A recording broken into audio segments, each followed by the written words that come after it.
show. Welcome home, where we provide information, inspiration, and motivator after motivator after motivator. We have Lauren Michaels Harris here with us today. How you doing, Lauren? I'm good. You caught me jamming.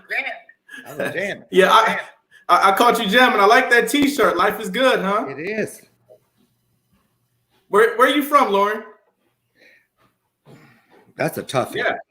I'm from the foster system, so I'm still not used to when someone asks me that question, what the right answer should be. Mm-hmm. You know what I mean? Isn't that an oddity?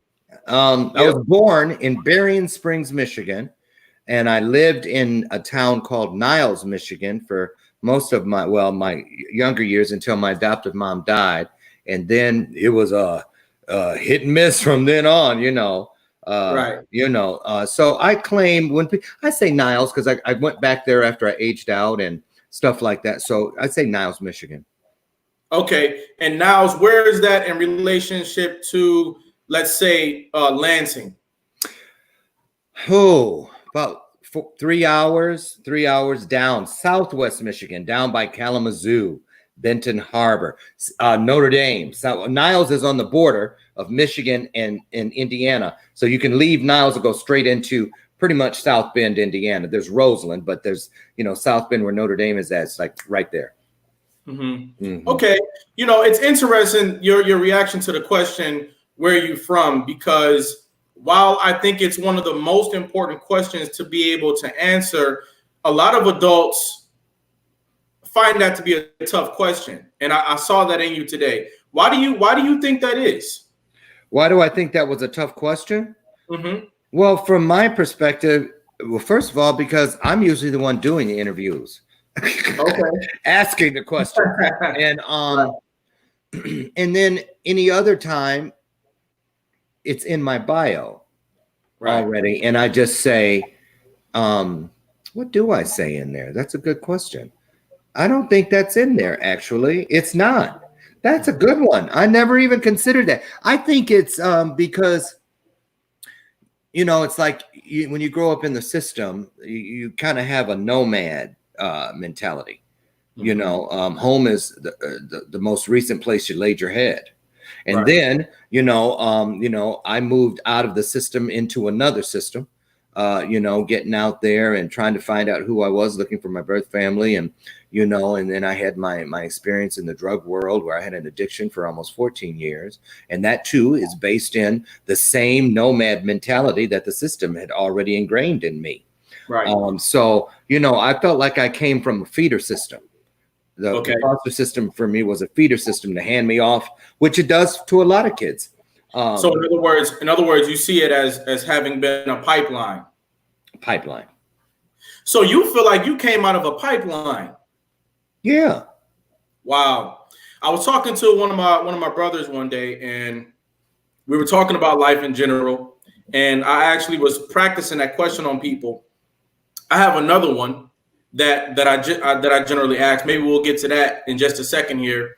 But my brother said that he felt like in life he was being pushed along the sidewalk in a stroller, and then the stroller came to a stop. And when he looked around, there was nobody pushing it. He never got out of that stroller until he was old enough and strong enough and big enough to climb out of it himself. Well, yeah. Mm-hmm. Yeah. And to that point, I think that you should always be prepared to talk about where you come from. As they say, that's the best way to know where you're going. This is true. Mm-hmm. Can you talk to us a little bit about your childhood? Absolutely not. Kidding. I'm kidding. Well, it's a good thing to know. Well, it's an interesting thing. And I'll tell you, my story's a little different because it wasn't until I got into this career, and I'll never forget, I'd been on the Steve Olser show, and Steve has a syndicated radio show. And then when it was over, he asked me about a week later, he said, Lauren, I've got such a huge response about your show. I was wondering if you could provide me with some photos of when you were a little boy, the boy who we talked about on the show. And because I want to use it when I go on my stage tour to talk about it, and I want to put it up on the big screens. And, you know, I really hadn't even realized it, but I didn't even have any pictures. Right. I didn't know what I looked like as a child because, number one, I was taken from my birth mother when I was just a few days old with the promise that they would return me when she got on her feet. And, you know, in my Goldcast video, I say in there, where love becomes unconditional, people make decisions that they ordinarily would not have. And my adoptive mom decided, which she was never really my adoptive mom because I wasn't legally adopted. I was more or less taken. And that's a hard pill to swallow because I loved her as my mom and I still see her in my mind. But it wasn't until I came to the understanding that all 22 of my mothers each played the specific role in my life that God chose them to play in my life. And so I don't hold any animosity or ill will to my adoptive mom for what she did, even though, you know, when I met my birth mother at age 32, you know, she waited and waited. And it wasn't until I'd known her a few years that she pulled out the letter and showed it to me. And I knew the handwriting. I'd forged it enough on parent teacher conference notes. So I knew my mom's handwriting. And, you know, she had said in there, I'm sorry, when you came to check on the baby, we had moved, but I moved because I didn't know how to tell you that the baby had died. So, you know, it makes you think, you know, what kind of woman were you and this sort of thing. And not to mention, you know, when I got this information and I started to run it past my adoptive family members, you know, they all kind of turned on me because I'm messing with our mother's dead mother's memory. And so nobody wanted to hear that, you know, and so I had to take it and just not care about what I had to release, you know, the need to share it with other people and just take it for what it was. But I'm glad I did. There are no mistakes on this planet, just miracles and blessings that are in the process of becoming. And so I knew that it would be no different. Right. So, you know, when you say talk about your childhood, childhood is like an all-encompassing era for most people. It's for most people. But mine wasn't because the childhood, and then we had 2 house fires growing up. So the pictures that I might have had were all burned. And then the rest, and there weren't many because I didn't really exist. You got to understand, I was in a private school all my life up until then under another name. I was Larry Dixon, you know, until a week after my mom died. And they came in and said, you ain't Larry Dixon. You're Lauren Harris. You're going to come with us. And they took me out of the home, and that was that. So when you got adopted, your entire name got changed. I was never adopted. Oh, okay. What was the original reason? What was the original reason why you were taken out of your home? Well, my adopted mom was a nurse at the hospital where my birth mother gave birth to me. And she had moved to Michigan from Arkansas along with 4 other women who all had left bad relationships. You know, my mom found out that my dad had 4 other families, you know, and was married to 2 of those other women. That's the same time he was married to her. So I was actually, I was his 19th kid. Papa was a Rolling Stone. Wherever he laid his hat was his home. So, you know, they had come here because there was work in the factories. They had limited education, most of these women. And in the early 1960s, 1961 was when she moved here. That's how it happened. But she wasn't even pregnant with me yet. Our father, all 4 of my siblings and I, there were 5 of us in total, all had the same father. And well, that's not true. 3 of us had the same father, 2 did not. And there was older 2 and me have the same father. And then there were 2 between me and those that didn't. So he came back through. He would come through to drop off money and stuff. He was an over-the-road truck driver. And apparently, according to my oldest brother, he told me, and I never did get to talk to my mom about this because he asked me not to. And so she went to her grave not knowing that I knew this. But long story short, he came through one time and actually raped her. And my brother said, I'm the one who helped get her. She had a broken wrist and cracked ribs, and her lip was busted, and her clothes were all torn. And I helped her pick up the room and get her in bed, and we never discussed it again. But Lauren, 9 months later, you came along. So those are tough things, you know. So when you hear all these different versions and you remember all the different snippets of it, and most of them you did not have control over. It wasn't like I crawled out of my crib and said, forward my formula. I'm out of here. It didn't happen Right. that way. Right. It's hard to put it together into one childhood. I feel like Right. I had It's very fragmented.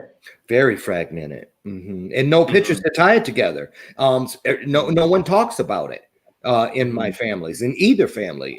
We talk about what we had when I was there, and that was it. No one ever asks me about the time that I was in the system. What was it like? Nobody. Right. From either family. It's like they want to go. And when my birth mom, I remember that when she made them, she asked me like the second day we were visiting with each other after we met, and she goes, "So, what was it like in there?" And I wasn't even 5 minutes into the first story, and she covered her ears up and jumped up and ran out of the room. No, I can't take it anymore. Don't tell me anymore. And I was like, wow, for real? Yeah. So. Yep. And so when your childhood is fragmented like that, and so many people were passersby in your overall experience, you become the one with the memory of what actually happened, the most total memory of what happened, and your memory of what happened becomes the most important as far as the future is concerned, because you had so many different adults that stepped in along the way that don't know about the other stories that took place in your life. And that's the reason why I find it so important for us to tell our stories. And that's also the reason why here on America's Next Motivator, we start with your recollection of your childhood. Because if you ask 5 or 10 different people about your childhood, you'll get 5 or 10 different stories. Yeah. Right. Yeah. But I think it's extremely important for whether it be youth in foster care today, teenagers, or other adults out there in the world who never got to tell their story to know, hey, Lauren Michaels Harris didn't just turn into a superstar last night.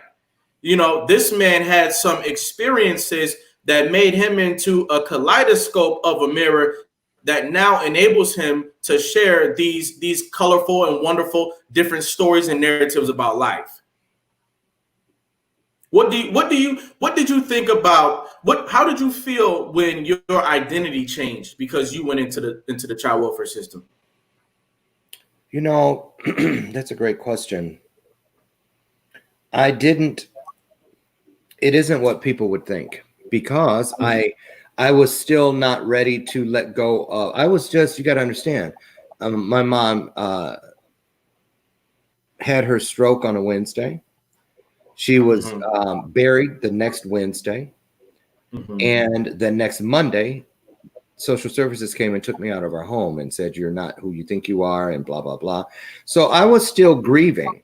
And I will say this too, I didn't get a chance to even process yet the fact that I had a new name, because I hadn't started school yet. I got there that Monday in the first foster home, and the abuser in that home came for me that very first night. So before I could even get to the thing about the name not being the same anymore, because I'm going to start school in a day or two, now I have something to deal with that I never knew even existed. Right. I did not know until maybe 3 hours before that abuser came through that hole in that wall that there was even such a thing as one of those. Right. Wow. I didn't know. And the little boys that were sharing the room with me tried to warn me. They would, those three. I have a necklace. I should have worn it. It's upstairs. I wear it when I'm on stage in front of foster kids and stuff, because each one is a stone to represent those three boys, because none of them made it out of the system alive. Not one of them. And and I owe them so much, because they were the ones who, forced me to turn over from crying. And, I want to talk to you. Leave me alone. And they're like, turn over, new kid. And there was a twin mattress up against a wall across the room. And it was very interesting, because the three boys, one was the same age as me, one was 7. And then there was the youngest one, Andrew, who was, I think, 3, almost 4. And he was the spokesperson. And he was like a little old man. And he really was like a little old man. And, but I found out later why he was so seasoned. It was because he'd been in the system longer than any of us, because he was born in prison and handed straight from one institution into the next. And he said, listen, you got to listen to what we got to tell you. He said, you see that mattress over there?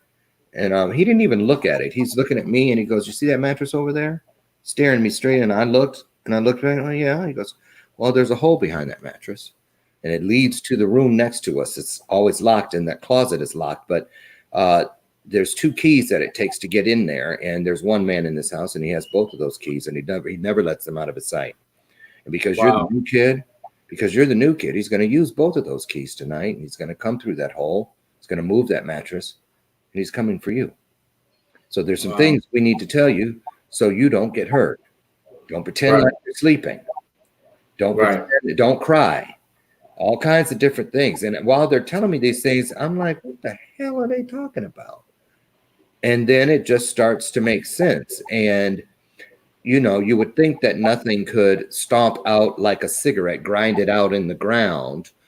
The fact that the only mother you've ever known has just suddenly died and been buried. You would think that nothing could, you know, quench the flame on the candle that you still need to use to look at the fact that you are not the person with the name that you've had all your life before any of those things, because all of a sudden there is a real proverbial monster, and he's not under the bed. He's literally coming through that wall. And I remember like 3 hours later, I was going to sleep, kind of watching from underneath my blanket. And I'll never forget when those 4 fingers came through that hole to get around the side of that mattress, to slide it to the side. And that was when it was like everything from that point forward got barricaded inside of a brick room. Everything. I went somewhere. You know, kids are very resilient. They persevere, but you know, your body, your mind protects you from things that are going to be too much for you. Right. Yeah. So, you know, it took decades to unearth what happened. It took decades. Right. And you may have never told your story the way that you're going to tell it this evening, because we're going to get deep tonight. The reason why we're going to get deep tonight is because those corridors of your story have to be exposed, and they have to be provided so that we could see a clear path from whatever we may be going through to the best possible outcomes that we can have in our life, because that's what you did. That's what you did. And so today we're going to pave a clear pathway from what happened then and what's happening now. And so I want to know, how did you adapt when you experienced abuse like you had never had before? Because based on what you're saying, you weren't experiencing abuse before you went into the system. Is that correct? That's correct. And so you were almost naive. Probably was very talented already, but you were a little bit naive to abuse and maltreatment by people who you don't even know. And what did you think when you got into that room with those 3 boys and realized how awake they were about life, how aware they were about the dangers that were existing? What did you think about their mature mentality at such a young age? Their story, I've answered this question before in my own mind. Their story, when they were telling it to me, it was the same as if you've ever walked in someone's house and it smelled like fried food. It's like if someone had fried fish or potatoes. It has a heaviness that just clings to everything. That's what it felt like. It felt like they were spraying my world with a scent that I would never be able to wash away, that I would never be able to leave behind. You know, and for many decades, I really did believe that that's those scarlet letters, and there were many of those, you know, from the experiences, and I'm sure you probably know about some of them. Maybe not, but most kids in the system do. They, you know, they begin to, they're always there, but what one day I was faced with it, and it was decades and decades later, when I was faced with the option of either do something about it, face it now, or it'll feel like a tattoo. Right now, it's Velcro. You can still pull it off. It is not of you. If you really want it off, you can get it off. If you don't do it now, Lauren, you're going to spend the rest of your life carrying it around, and it will become a permanent tattoo. Right. Right. Like it wasn't my fault. Right. You know? It wasn't your fault. And what I remember, based on what you're saying right now, is that those other young people in that home with you, they were like little adults. They were like little, 4 and 5-year-old adults, and they were welcoming you to this mentality of survival. And quite often I talk about survival as a means of getting people to understand that there's different phases in life. That survival phase is a deep phase. Everybody does not have something to say about survival, but survival is a very real thing, and that's what you were getting accustomed to at that particular time in your life. I want you to talk about what elementary school was for you, and what were the smells and the scenes that you experienced. How were you treated in elementary school? Well, interestingly enough, because I was basically in hiding with from my birth family, I was in private school all my life. And so when I entered the system, unlike most kids in the system that are remedial because of being moved around so frequently, I, on the other hand, was like 2-3 years ahead of my classmates. Okay. Excuse me. So I never had to go to, back then it was called the special ed room, and now it's called special needs. So I wasn't none of that. And even in the group home settings where they had trailers, on the front premises and kids went to school, I always went to the public schools. So, and the great part about that, it made it easy for me to be whoever I wanted to be. No one ever knew. No one ever knew, unless I went to school with somebody who happened to be in the house, like one of the real kids, one of the siblings of the foster home. And they would let my secret out. If it wasn't for that, no one would ever know.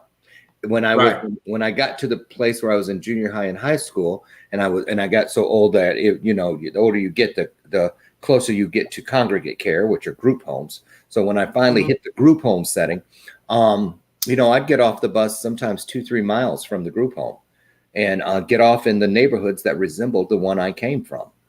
And and it wasn't until my friend now, he's a friend of mine now. He's a professor at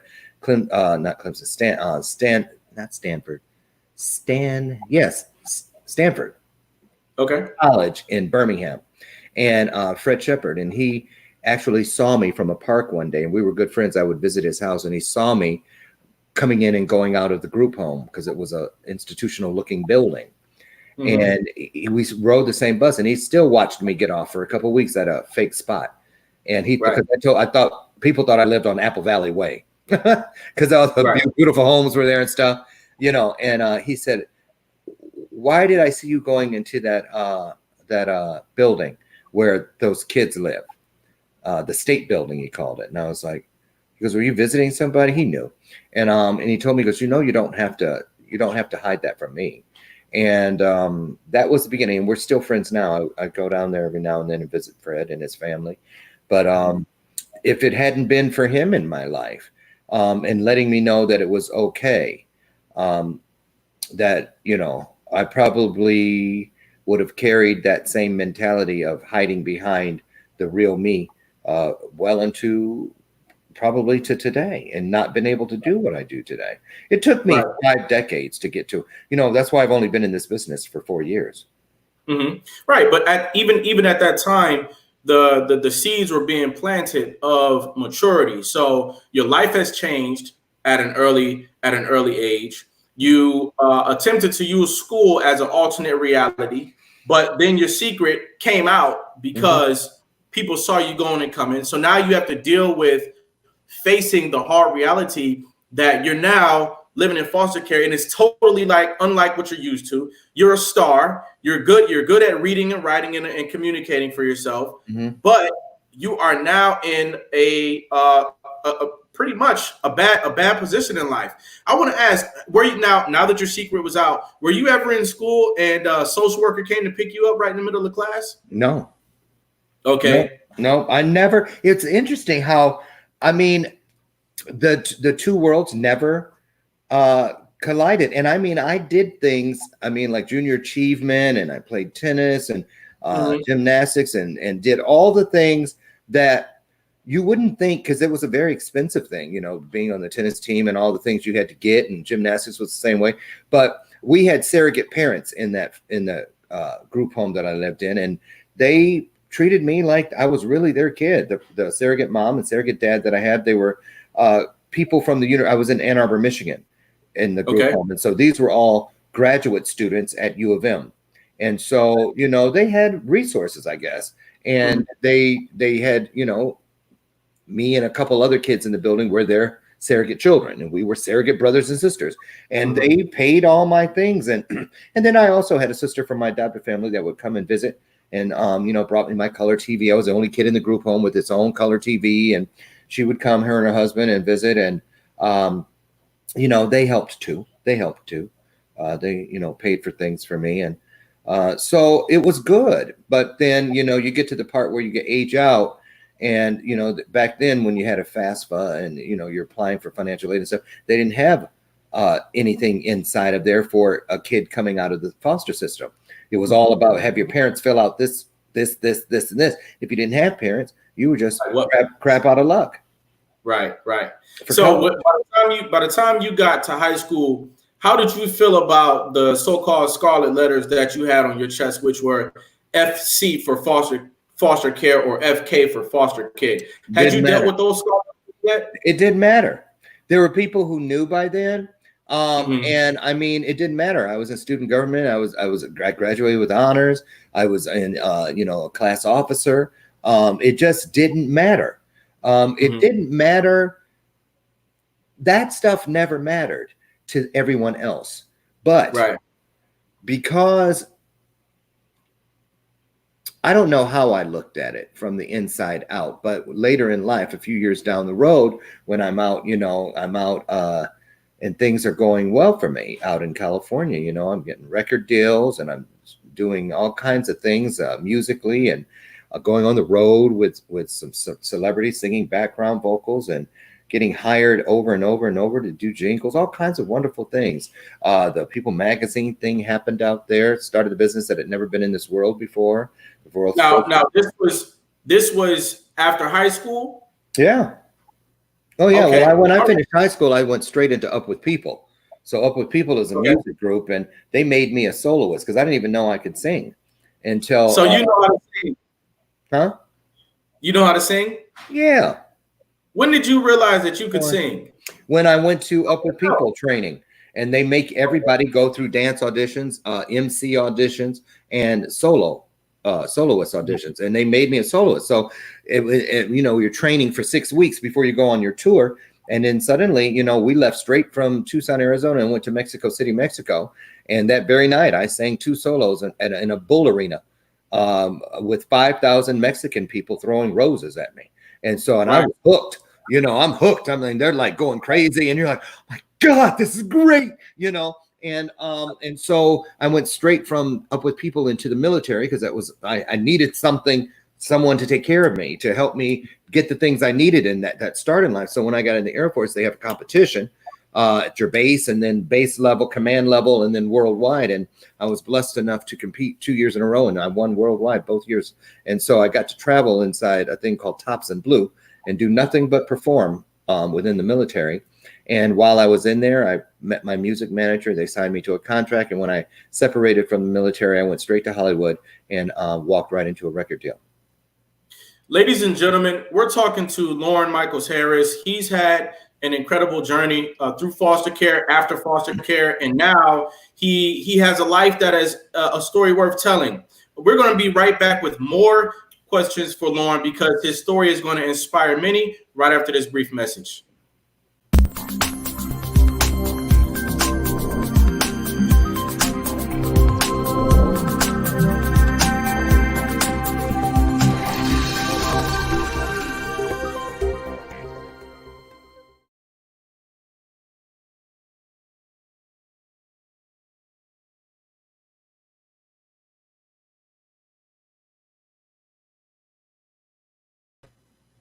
Oh. And we're back. Okay. Lauren, I want to know who helped you to advance your mentality out of high school and into a place such as the Air Force, did you have any mentors, counselors, or adults in your life that were encouraging, or was this something that was just a part of your original makeup? I know that sounds really crazy, and I wish there were a litany of names, a laundry list, if you could, of that. But no, all those decisions I made on my own, because I wasn't ready to be homeless. That would come later, Right? I dreamed. I've always had the capacity to dream big, and I think that's because as a young, all through, even before my mom died and after, I was a bookworm. I lived inside the Hardy Boys, the Boxcar Children, every series of books, even Nancy Drew, and boys weren't supposed to read those. I read them all, and Little House on the Prairie, and any book of adventure. I read them all, Moby Dick, and on and on and on. And so that helped germinate the seed inside my mind to allow me to dream beyond the borders I could see. And I really believe it. Yes, dream it, then achieve it. Absolutely. And that was the thing that I think carried me completely through the foster care thing. Even through those years of darkness with the drug addiction, and because I couldn't really enjoy the successes out in Los Angeles because there was that biological pull to know who I really was. Are they out there? I remember when that People magazine came out, I just knew that would be my chance, that my family would see me in there and go, hey, look, that guy has our name. He looks just like us. And that they'd come and find me and say, come home with us. And let me ask you something. When did the anxiety of what you had been through come back to be dealt with? When did it resurface as something that you needed to deal with? I know that you talk about wanting to connect with your biological family, or hoping that at some point there will be a sense of reconnection, and that desire brings about a certain anxiety. When did that surface for you? Because we know that you eventually went through some more challenges. It surfaced, to be honest with you, starting with Up With People right out of high school, when it was every success was like a rabid animal that sprayed its scent all over everything. So all of my successful achievements, the accomplishments, the competitions and things back then, people would tell me, Lauren, oh my goodness, you have the Midas touch. Everything I went for, even while I was still in the system, and I went out for, through junior achievement up in Ann Arbor, which is very competitive, outstanding young businessman contest, and I won. So it wasn't, science fairs and whatever I tried, I would win. I'm just telling you, it would work that way. But then, when I got into my adult life and I'm getting things that mattered, like, record deals and opportunities to travel and this and the other, I started sabotaging everything. Right. With my record deal, all I had to do was sit inside of a luxury condo, play tennis for a couple hours a day with the tennis pro, and then sit behind a piano and write music every day. And Lauren, I want to pause you right here, because this particular juncture is what thousands of young people are going through. Young adults, they're not children anymore. They're young adults. They are your entry-level professionals around the world. They're your new artists on your record labels. They're your rookie athletes. They're your new level rock stars. Your 21-year-old rock stars around the world right now. They were stars just like you. They were intelligent. They were articulate, but that did not change the fact that something damaged them when they were younger. And that's something that damaged them when they were younger. It never went away. Because you did the very best that you could in school. It never went away. Because you were able to make other people laugh and smile. That thing that happened, like you said, when that abuser's four fingers came around to pull away to get to you, that traumatic experience, it never left. It was insidious while you were a believer. A little different though. Honestly, okay. for me, I can only speak for me. And to be honest with you, all the things that took me down to the lowest depths, it really was not those things. I dealt with those, But it wasn't that. It was the fact when it finally came out, because I went through a therapist in hypnotherapy, and it came out. It was the fact that I had never been allowed to grieve. You know, they planted a trigger word in me, and when I walked into the session that next week, she's in that picture back there, because that's how I got to People Magazine, because of her. And she said, told me that when I came to the next session, she'd say chocolate chip cookie, and I would automatically begin to grieve. And I woke up like 4.5 hours later on the floor. My eyes were swollen shut and my throat was burning. Oh, my chest was hurting. And she was holding me and rocking me, and I had, there was just a pile of Kleenex and stuff and a wet towel on my forehead, because she said I did nothing but cry. Why'd you leave me? All that kind of stuff. And I had never been allowed. No one ever sat and explained it to me. No one ever told me it wasn't my fault, about my name and about my family. And my family told me the day that the state took me away. This was the second time in 1 week that I'd seen this scenario. The first was when I waved goodbye to the ambulance, thinking my mom would be home in a few hours. She never came home again. And then there I was in the back seat looking out the window of the state car, and they were all waving at me goodbye, and I would never come back again. And they were telling me it's just red tape. We'll have you home in a few days. And that never happened. So, you know, it wasn't those things. It was what really tore me out of my mind was that I needed to know why I wasn't with my original family. I needed to know where they were, what happened. I couldn't, no matter what was going on in my life as far as successes, they didn't mean anything. People thought I was crazy. What is wrong with you? Why are you have everything. People come out to LA and never even get to sample a little bit of what you're being handed. What is wrong with you? But you know what? It taught me then that, you know, things are just things. And I knew that I could not stop until I found my family. And it took me until I was 32 years old. And you know what? The crazy part about it is that even though I was back in the town where they were from, where it originated, and I would go through the phone book and call all the Harrises and say, do you know? And they'd say, didn't you call us 5 years ago? Didn't you call us 8 years ago? We told you then. I said, I know, but I thought maybe somebody might have remembered something by now.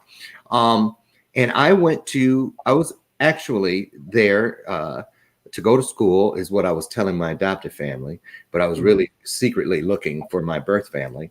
And because I was from out of state, I had to write a check at the grocery store or anywhere. You needed I still had my California driver's license.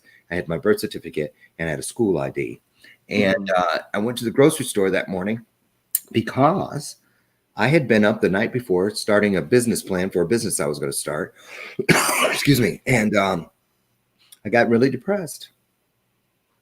And I had been calling people all day and nobody had anything new. And I couldn't take it anymore. So I went to Myers and I bought a bunch of razor blades. I bought a big gallon jug of Ernest and Julie Gallo wine. I bought a couple candles. And I bought some baby Orajel. And I bought the Whitney Houston Bodyguard soundtrack. And I got home and I canceled the newspaper. I called the lease company that I had a car with and told them to come get it the next day. And I took out all the trash. And I filled the bathtub up and I drank as much of the wine as I could. And I was sitting in the bathtub and I had, oh, it's so funny now. I had on replay that song from the Bodyguard. That's where I have nothing. Right. I was playing it. I had it on repeat. And I was like, I feel you with me. Right. I really did. And then I was really ready. And I put the baby Orajel on my wrist because I was like, in case this hurt, you know, I'm a numb it, right? So no kidding. I reached into the box of razor blades, and you know they come with paper wrapped around them. I had the candle going, and I'm ready. And I peeled it off, and I'm feeling it is bumpy. I was like, bumpy. I get it under the candlelight. It's totally rusted. I went through the whole box. Every single one of the razor blades was rusted. I said, I can't use one of these. They're rusty. I'll get lockjaw. And I heard that voice said, aha, why would you care about lockjaw if you were going to be dead? And I was like, oh, yeah. And he said, get out of the tub. I got out of the tub and I fell asleep on top of all those papers in the living room that I was using to start the business. And I woke up the next morning with a horrible headache, of course, and I was starving. And I got up, I said, I got to eat. And I said, oh, wait a minute, I threw all my food away. And I said, I go to the store. Wait, I told him to pick the car up. So I ran to the window and I looked down there and the car was still there. So I went to, wait a minute, here's the best part. Okay. I went to the grocery store. And when it came time to pay for my food, I decided to use my IDs, the state ID, my driver's license and my school ID. And I didn't use the birth certificate, but it fell out of my day planner on the floor. And I didn't know it.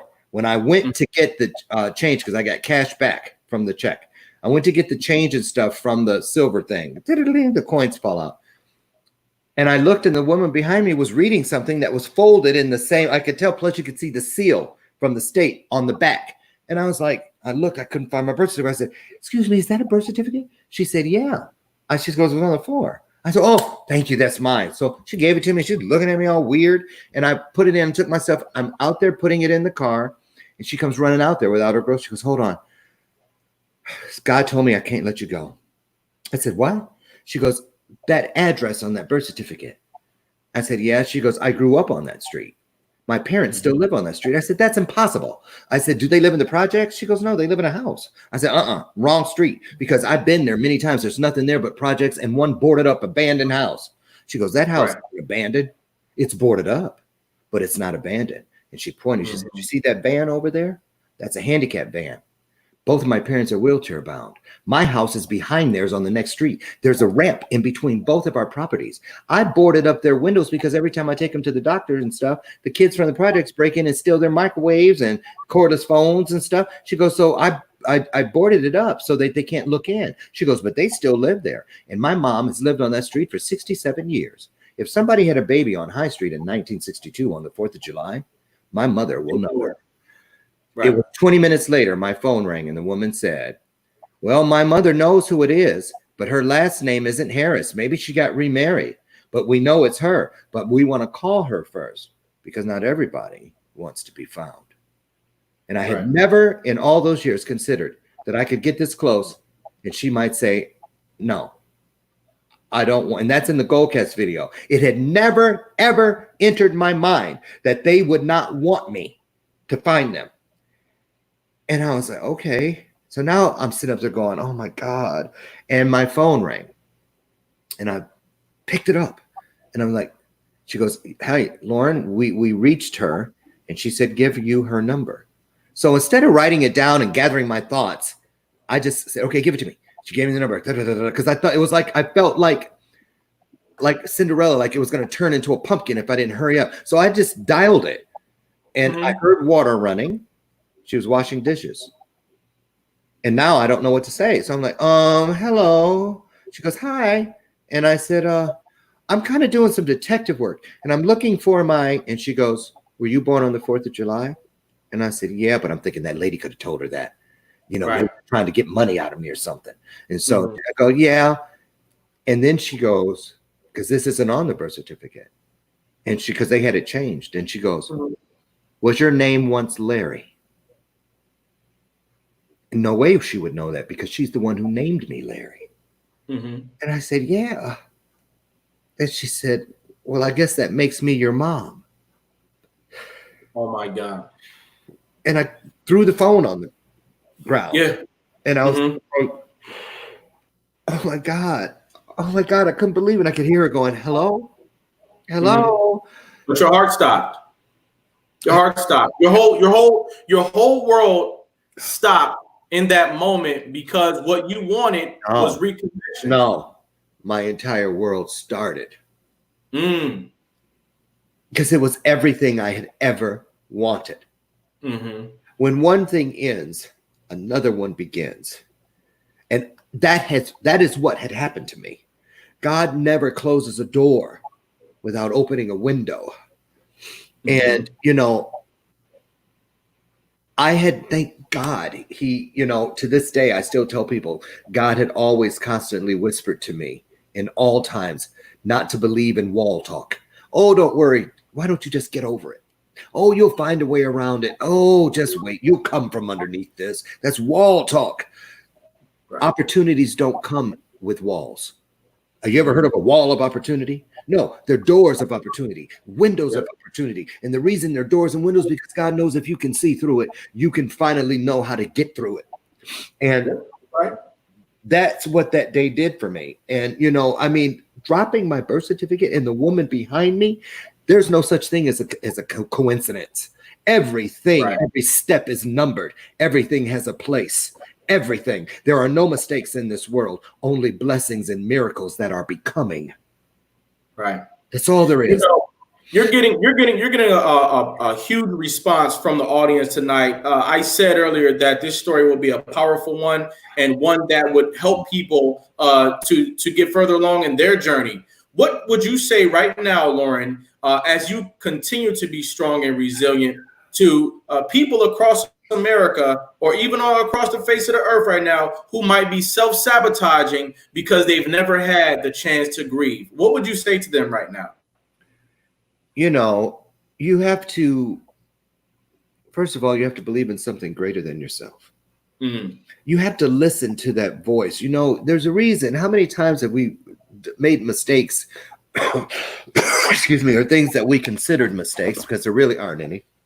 Mm-hmm. But you make a decision that you regret later. And you go, something told me, you know what, if I'd have followed my first mind, the thing that guided me and kept me alive, unlike so many kids, the 3 that were in that original home with me that didn't make it out alive out of the system, but I did, was because I always listened to the I words: innate, instinct, intuition, insight, because there's a reason they all start with I. Right. Because they're inside you. It is the one place nobody can get to unless you give them permission. You gave them access to come inside of here and in here. We open the door and we welcome people. We invite them in. And so I didn't do a lot of inviting in. I made everything a case study. You know, that's why now when people are, you know, living in this pandemic and behind the mask, I always did anyway. Because I always pretended I was invisible and they can't see me watching them and studying them. That's how I did it when I was a little kid. Mm-hmm. And, you know, it kept me safe. God is with you in all things. Right. Now, when you had this new beginning in your life, because you got that closure that you needed, which was really an opening for you. Once you got that, was that the moment from which you sprang into the career that you've had so far as your singing career, you're a motivational person, you're a writer, or were there some more challenges that you had to go through once you got over that first milestone of reconnecting with your mother? Oh, when I first met my birth mom, I didn't do anything. I didn't smoke cigarettes. I didn't really drink much at all. I definitely hadn't done any drugs. I might have smoked a little weed earlier in life, but nothing like full out blown crack addiction, which is what happened. And so you dealt with the crack addiction after you reconnect. Okay, yep. I want you to talk about that, and I want you to talk about how you overcame that. Well, the thing was, I overcame it because you can stop. You have control to stop what you started. Nobody did that to me. I did it. That's right. And the thing about it was, just like when they said, "Oh, you have the Midas touch," it was because I believed what I saw and felt in my spirit. I believed it. I believed the I words. I believed the gentle whisper of what was greater than me. And I never questioned it. I never questioned it. If I went on an audition or I did something, I never questioned it. I'm walking away with it. Simple as that. I already know. All I have to do is go in there and prove and convince them. And so, but what happened was, when I had laid all my cards on the table, I just assumed, just like I thought I had never considered my mom not wanting me for a second time. Thank God she did. But my siblings, they had grown up thinking I was being told I was dead, or they assumed I was dead, because every year on the 4th of July, they said after my mom fed them and gave them their sparklers, she'd go in her bedroom and lock herself in. And they could hear her crying every year. Oh yeah, and yes, my siblings, yes. Oh yeah, this is what I'm getting at. Then we had that thing, just like on the movie Soul Food, where everybody flew in or drove in, and they were frying fish and cornbread and greens, and it was all about me. And the kids would run in like they'd known me all their lives, just jump on me, Uncle Lauren, Uncle Lauren. But then what happened was, my mom had asked me to move in. It was a month after we met. She didn't like that big old man lease car I had and said, you need a sporty car. You're a young man. And she bought me a red Toyota Celica Super convertible. Wow. I didn't ask for it. She had me move in. It was just her and my Uncle Walter in that house. And she said, move in. And I did. And the day after they all left and went back to their respective homes, I put that car took it to the Toyota dealer so it could get undercoated. So I stayed home from work that day. I worked at Whirlpool at the time, and my mom went to work at 3. 10 minutes after she went to work, I heard car doors, and I was taking a nap upstairs, and I looked out the window. It was all of them. I said, oh my God, my siblings are back. They didn't want it to end. And so I'm bending down on the side of the bed, tying my shoes, and I hear them. It was winter. I heard them on the front steps beating their boots off and stuff, and they were like, what are we going to do about this guy? And I'm like, what? How do we know it's really him? How do we know he didn't assume our brother's name? Look, he's already here to take from her. I hate him. I wish he had stayed dead. I heard all kinds of things, and I just fell on the floor, and I couldn't believe it. And the next thing you know, the closet door was open, and I just rolled in there and pulled it shut. And I was in a fetal position. I stayed in there for 3 days. And later my mom said, it was 2 days into it. I heard you up there, but God told me, don't worry, let him be. He'll come out when he's ready. And I came out and I went to a place called a center to get evaluated. I was like, what just happened to me?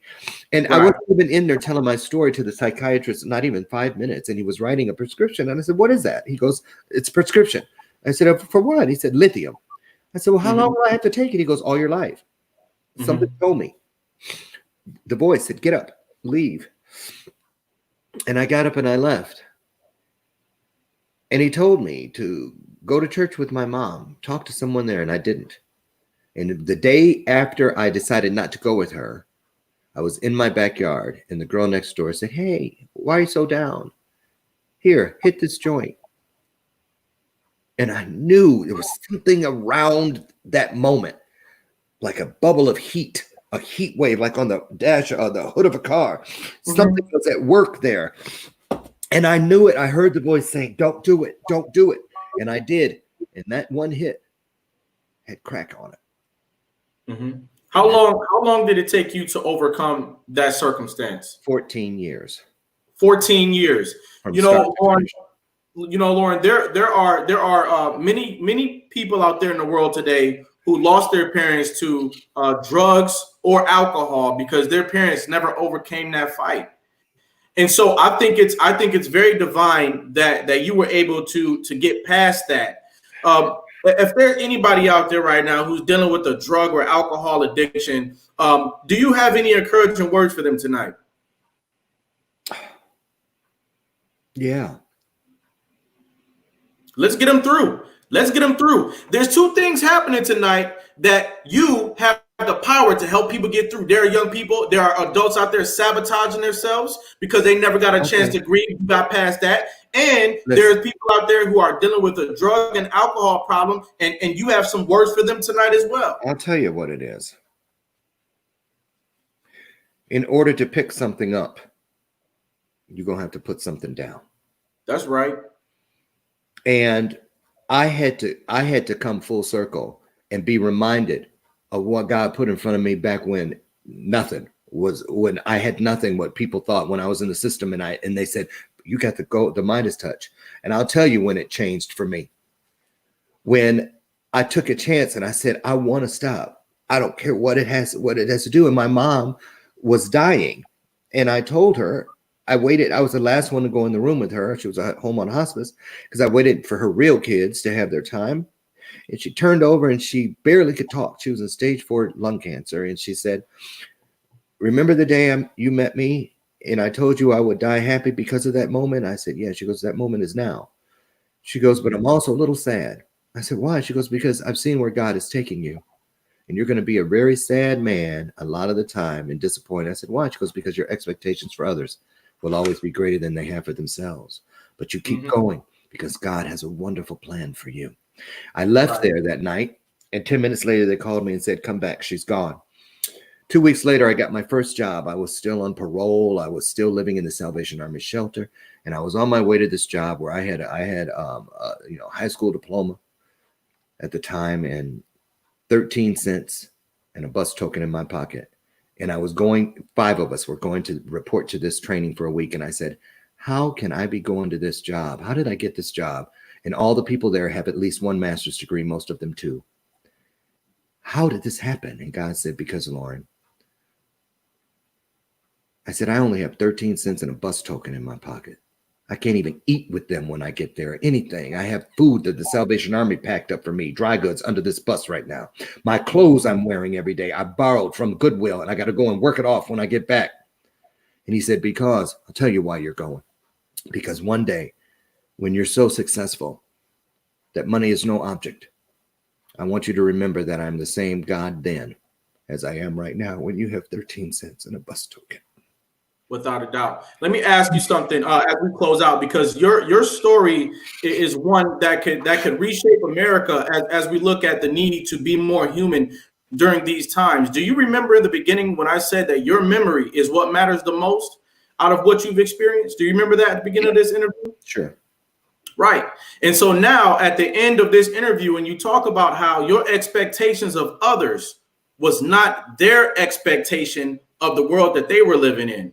I want to point out the fact that you were always living in your own world, whether your name changed or it had not changed. Oh, yeah. You were always living in your own world, and you were always subject to your own reflection. And in that reflection, the universe put some amazing things in there. The universe put resiliency in there. The universe put literacy in there. The universe put emotional fortitude in there. The universe put integrity in there. The universe put a backbone in there. And that's why you are where you are today.